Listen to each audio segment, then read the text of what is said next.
Good afternoon, and thank you and welcome. So, please quickly, I want to believe that there is a reason you are watching this. I want to believe that that's something that made this come to you right now, and by the grace of God, may you emerge victoriously. I do not know what you're going through. I don't know the challenges that you are facing right now, but I am guaranteed that the comfort of the Spirit will be upon you. His grace will be released upon you. So on this standpoint, I want to say something that there was certain time I was asked a question: why does God allow His children to go through pains? Why does God allow us to go through sufferings? If He is a caring God, why does He allow us go through suffering? But in understanding in the scripture, uh, I see five reasons. Okay, five reasons. There could be more, but I see five reasons, and I'm going to be giving those five reasons why God allows His children to go through suffering. Number one, suffering brings us closer to God. Suffering produces intimacy with God. Job 42 verse 5. Job, the man who went through things and then was trying to speak in favor of God, not know that he didn't really know God in detail. So he said, I have heard of thee, Job 42 verse 5, I have heard of thee by the hearing of the ear, but now my eyes see thee. Now I have an experience with you. Now I have an experiential knowledge of who you are. Number two, remember, suffering produces intimacy with God. Number two, suffering equips us to comfort others. 2 Corinthians chapter 1, from verse 3 to verse 5. It says, blessed be the God of all comfort, who comforts us, so that we can also comfort others. Jesus told Peter, listen, Satan has desired to sift you like wheat. Satan has desired to make you go through pain, and you will go through it. But remember, I'm assuring you that I have prayed for you, so that when you are converted, you will comfort others, you will strengthen your brethren. So suffering equips us to comfort others. How do you know that shoes can be painful if you have never experienced the pains of shoes? How do you define hunger if you have never gone through hunger? How do you define thirst? Do you know what it means to have cold water given to a thirsty person who just journeyed? Do you know the importance of that cold water to a traveler? Now, if you do not know, how can you now explain to someone who said, I am in a journey and I'm thirsty? You won't even know what it means to give him or her water to drink to satisfy his longing heart. So suffering equips us to comfort others. Number three, suffering refines us. Imagine the crude oil. The crude oil would just be one dirty black thing, but it goes through a refining tower, and there it comes out with in different products based on the temperature it's able to endure at that point. Okay, and the Bible said in Isaiah 48 verse 10, it said, God is speaking, said, I have chosen you not with silver, but I have chosen you from the furnace of affliction. I chose you through the furnace of affliction. I allowed you to go through that furnace so that you can emerge stronger and better, so that you can emerge victorious. Suffering equips us, suffering refines us. I just quoted Isaiah 48 verse 10. Number four, suffering produces growth and maturity. Suffering produces growth and maturity. James chapter 1 verse 2 to verse 4. He said, rejoice, my brethren, when you pass through, when you face diverse temptation. In other words, temptations will always come.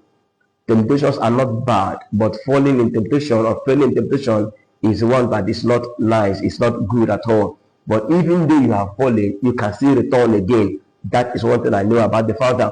He can still open his door and his heart to embrace you into his loving arm. Okay, so suffering produces growth and maturity. He said, when you go through temptations, rejoice. Let there be joy within you because it will produce in you patience and it will make you perfect. Number five, suffering conforms us to God's image. Suffering makes us become in the image of God. Romans 8, verse 28 and verse 29. Now, does a loving father allow his son to go through suffering? Psalm 22 verse 1 says it was a prophetic statement, but that was fulfilled in the New Testament. When Jesus Christ came, in reality, he said, my Father, why hast thou forsaken me? Imagine a father forsaking his son in the moment of pain. Is it really, it does that show that the father is loving and caring? Yes, you see in that story, because 3 days later, Jesus resurrected. So the father knew that the cross was for a reason. The son had to go through the cross, and he was waiting for him to bring him out of the grave so that he can be glorified. He became ascended. Jesus wouldn't have resurrected if he hadn't died. Okay, so the Lord, the Father, knows what he's doing. In his sovereign nature, he planned it all so that when you go through such things, you can become better, stronger, and refined, and you can now know him more and speak more for him than for yourself. Okay, Paul had a share of suffering as well. In 2 Corinthians chapter 12, Paul was given a compendium of what he was going through, and the father looked at him and said, when he prayed and said, take this thing away from me. And God said, no, no. Just like Jesus said, I would have loved that this cup be taken away from me, but nevertheless, not the way I want it, not my desire. Not the way I want it, let it be the way you want it, let thy will be done. And God now decided to tell Paul, listen, I want my will to be done. What's my will? My grace is sufficient for you, and my strength is only made perfect when you are weak. If you claim to be strong, you can't really enjoy the strength of God. So when you are weak, he comes to show his strength, and he gives you his grace, the enabling power, so that you'll be able to overcome things. And when Paul had this, Paul said, in that case, let me go through these things so that I will enjoy your grace and experience your strength in my life. Will there be a time when people will go through moments of weaknesses? Yes. Isaiah chapter 40 said, a time will come, even when the strong ones, the youth, will fail, but those who wait upon the Lord shall renew their strength. They will exchange strength. So when you are weak, God comes to tell you, bros, my son, my daughter, I am strong. Take my strength and go through these things. Okay, so suffering is not actually a punishment to the sinners. Okay, it's not only unbelievers that go through suffering. Even righteous people go through suffering. Even believers go through suffering. Job went through suffering. Joseph went through suffering. Jesus went through suffering. Elijah went through suffering. These were good men. These were servants of the Lord, but they went through suffering. But suffering brought out the best in them. Suffering brought out a better ministry, a better message. The Bible said in the book of Zechariah that there is this brand that came out of the fire, the brand that was plucked out of the fire. Fire is good. Fire is not a bad thing. See, good cannot shine without fire. Your shoe can't shine better except it is polished. Think about that. Think about that. The diamond can't become what it is if it has not gone through friction. Remember, the Bible said, Isaiah 48 verse 10, I have chosen you through the furnace of affliction. And why stopping suffering? Suffering is not too much. Why do we go through these things? And the Bible said, you will must through many tribulations enter the kingdom.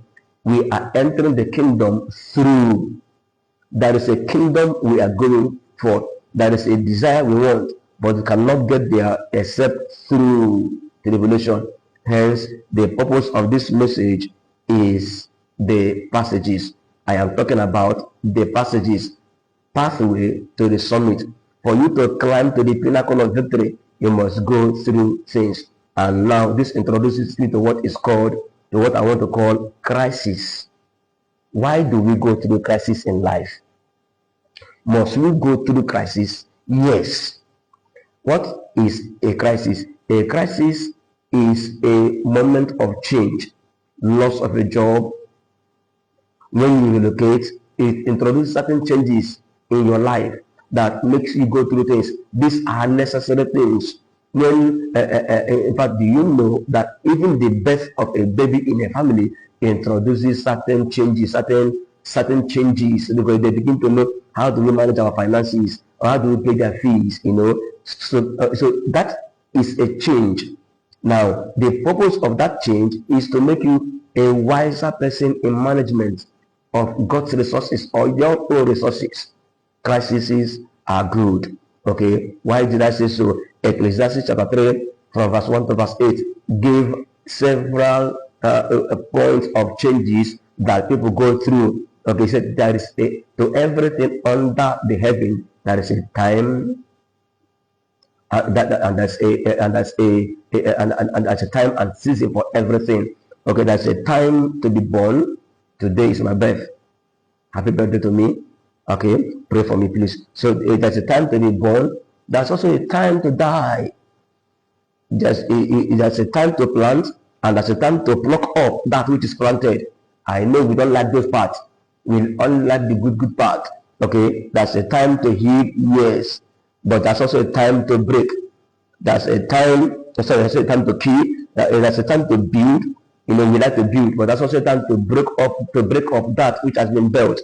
That's a time to laugh. We like to be in the place where we are laughing. That's why we like to attend wedding ceremonies and not burial ceremonies. But then they said there's a time to laugh. That's also a time to weep. That's a time to dance. That's also a time to mourn. That's a time to gather. That's also a time to scatter.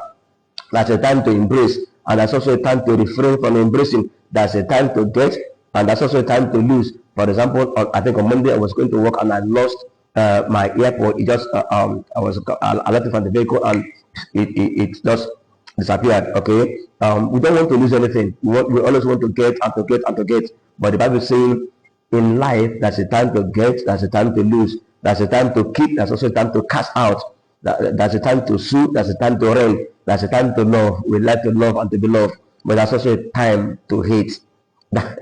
That's a time of peace, but there's also a time to war. Why is it there? Is it only for the good or for everybody? It is for everybody. Look at Matthew chapter 7 from verse 24 to verse 27. He said that there are two houses that are compared. And those houses went through the same conditions. They went through the same conditions: the storm, the rain, the flood, and the wind. These are necessities. They will happen in this lifetime. They will happen. There will be a time where the floods of life will come. There's a time the winds of life will come, whether the north wind, the south wind, east wind, or west wind. There will always be a time they will come. But we are only praying, Lord, may we emerge victorious. May we emerge victorious. The Bible says in Psalm 57 verse 1, hide in my presence the calamities in past, which means calamities will always come, but when you are in the presence of the Father, you will escape. That's a land called Goshen. Let me go on. Okay, storms of life will come, rains of life will come. They are bound to happen, but when they come, will you stand? The Bible said, if you fail in the days of adversity, your strength is small. Remember, you can only be a brand if you have been plucked out of the fire. If you have not gone through the fire, you will not be a brand. You can't be a brand. Okay, Gideon and his men, they were faint, but they continued chasing their goal. No matter what you are going through, keep chasing your goal, keep pursuing it, keep going, just keep going. Don't quit. Those who quit messed up. Don't quit. Stand strong, because crisis has a purpose. What is the purpose of crisis? Number one, crisis come either to define us or to redefine us. We can become better person or stronger than we are by crisis. Crisis defines or redefines. Number two, crisis shape us or reshapes us. There are those who become weak in crisis, or there are those who become stronger in crisis. Crisis either takes our focus away from the vision, or it keeps us focusing on the vision. Crisis either comes to direct us or to redirect us. Crisis comes to give us position or to reposition us. so that we can be at a better standpoint to face the issues of life, so that we can emerge victorious. And if you must fight, fight under the umbrella of God. Stay in his influence, in his shadow, and you can emerge successful and victorious. Remember, the devil was told, whatever you do to Job, don't touch his life. Keep him, because that's a purpose, that's a better purpose. Crisis can born someone, or can make someone to be born, or crisis can either rebirth someone. Many people go through the process of rebirth when they go through changes of life. Do you know that Chinese people don't see crisis as bad thing? They see crisis as opportunities for growth. Do you know that many businesses were born out of sufferings? Many businesses were born out of crisis. Those who lost their job, remember, loss of a job can introduce crisis. Those who lost their job get a new job, a better job, or they can also build better businesses. Those who lost their houses can build better houses. Crisis can make us better. Crisis is an opportunity for growth. Crisis is an opportunity to make us become stronger and better. Remember, Peter was told, when you are strengthened, when you are returned, when you are converted, strengthen your brethren. How can he strengthen them if he is not strong enough? Remember, my grace is sufficient for you, and my strength is made perfect when you are weak. Okay? Remember, the way you react in crisis makes you or mar you. Many persons are broken in crisis, but others get mended in crisis and they become better. There are those who faint in crisis, but there are those who attain lofty heights through crisis. Remember the passages, pathway to the summit. If you must get there, there is a passage to go through there. You can become wiser when you go through certain things. Okay? Have you ever tried to pick up a piece of silver and a piece of gold? Gold shines better, and gold is more expensive. Gold is more valuable. Why? Silver cannot endure what gold can endure. If you put two of them in the same fire at 962 degrees C, silver will melt, but gold will continue. Gold will continue, which makes gold better because it can endure what silver cannot endure. Think about it. What you endure, what you are able to endure, makes you a better person or makes you worse off. How do you choose? Do you choose to fail in the days of adversity, or you choose to stand strong? But I want to promise you something. If you stay focusing on God, focusing on your vision, without giving up, you will be refined, you will be comforted, and the Lord himself, his hand will be upon you, and he will make you the best of all. God bless you. Remember, you can become better or stronger depending on your approach to the crisis. Let me hear from you. If the message blessed you, please share. If you want, then like, subscribe, follow, and God bless you.